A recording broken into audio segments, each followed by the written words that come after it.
Hi everyone. So the Integrity Initiative, we know, is an organisation that has been funded by the Foreign and Commonwealth Office for over $2 million. So that's public money going to a one of these so-called, they call them NGOs, but it's run by spooks, and they've been disseminating disinformation all over the world with public money, doing basically exactly what they're accusing the Russians of doing, only really well, and smearing the Labour Party and Jeremy Corbyn, yada, yada, yada. And I've talked about this. Go back, watch the videos that I've done on the channel, and other the great reporters who, and I'll be mentioning a few in a bit.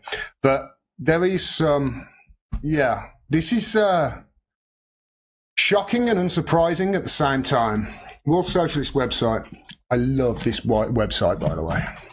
I think it's excellent because they say UK Integrity Initiative heavily involved in the Skripal affair. Again, you'll be shocked and also not surprised at the same time. The Institute for Statecraft, IOS, and its Integrity Initiative, II, constitute a secret propaganda network tied to UK security services. They bring together high-ranking military and intelligence personnel, journalists and academics to manufacture and disseminate propaganda serving the geopolitical aims of British imperialism and its allies. I love that opening paragraph. Doesn't sound Orwellian at all, does it? The IOS was funded, so there's the IOS, the Institute for Statecraft, was funding in 2006 and the Integrity Initiative in 2015. But their secret role in promoting fake news, government-funded fake news, and disinformation was exposed only in November and December of 2018 by hacking group Anonymous. Again, I've covered this on the show. Go back, watch the other videos if you need to get a refresher. The document published by Anonymous shows funding for the Integrity Initiative total $582,000 in 2017-18, with $480,000 coming from the FCO, the Foreign and Commonwealth Office, and the rest from NATO. Funding shot up to $2.6 million 2018 to 2019, with almost $2 million from the Foreign and Commonwealth Office and the rest from US State Department, NATO, and the American neoconservative Smith Richardson Foundation.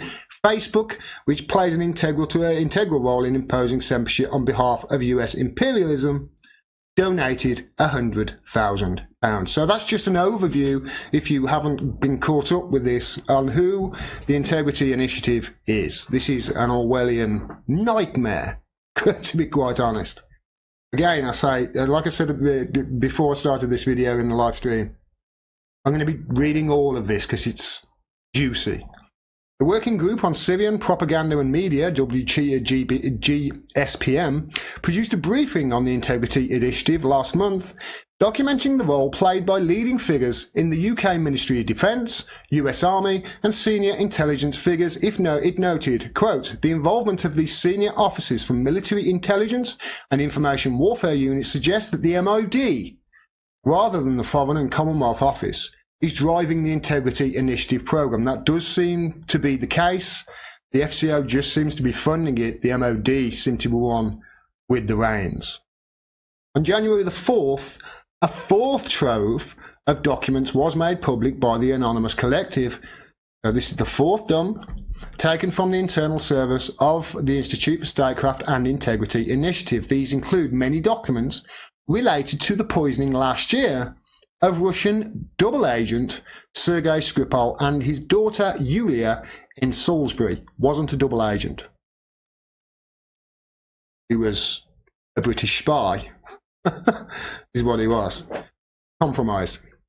So British Prime Minister Theresa May, without citing any evidence, you may remember, immediately accused Russia of attempting to assassinate the pair using the nerve agent Novichok, thereby ramping up global tensions. The Integrity Initiative leaks indicate that the moves against Russia over the Skripal affair were scripted well in advance.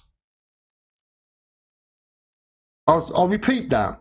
The Integrity Initiative leaks indicate that the moves against Russia over the Skripal affair were scripted well in advance, with the Institute for Statecrafts planning a detailed anti-Russia propaganda war, including suggestible, achievable objectives.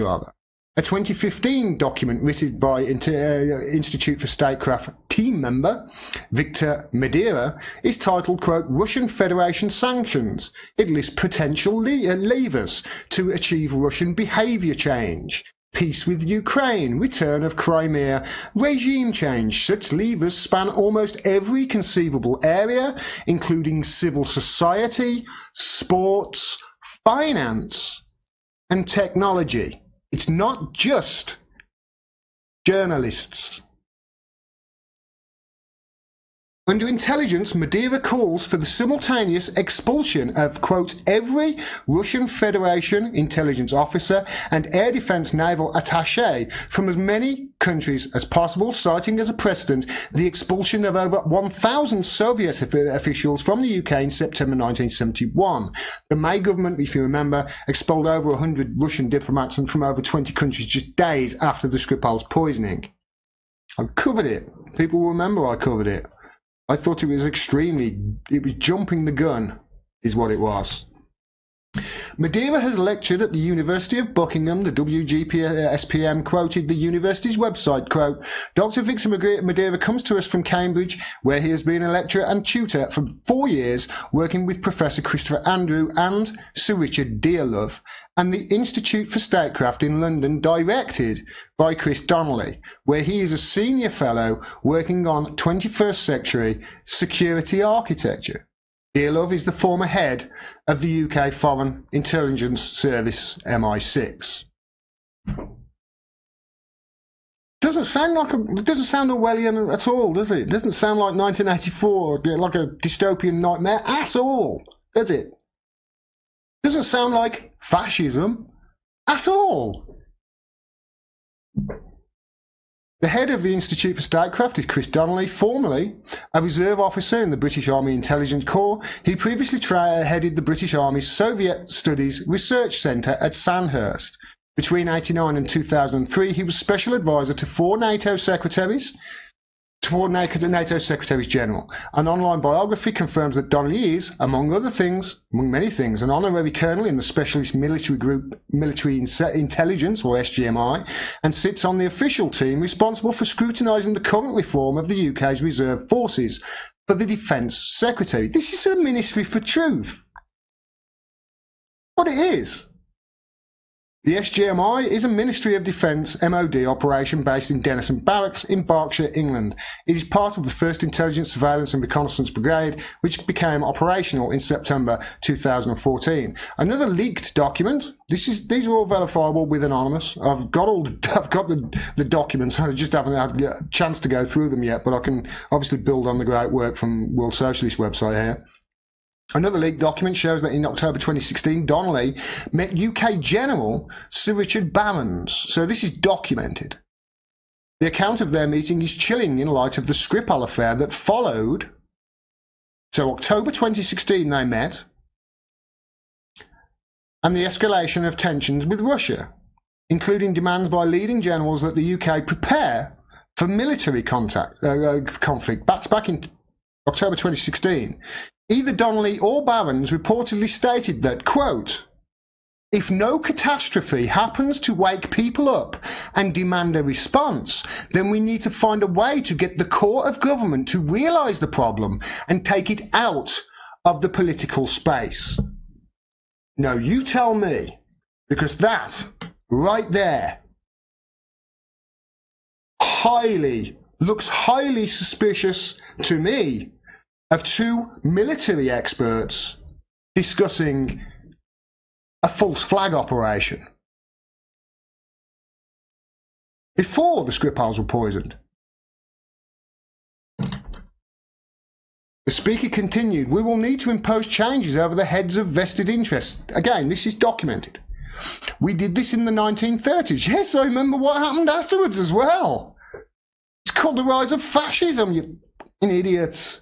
My conclusion is my conclusion is, it is we who must either generate the debate or wait for something dreadful to happen to shock us into action.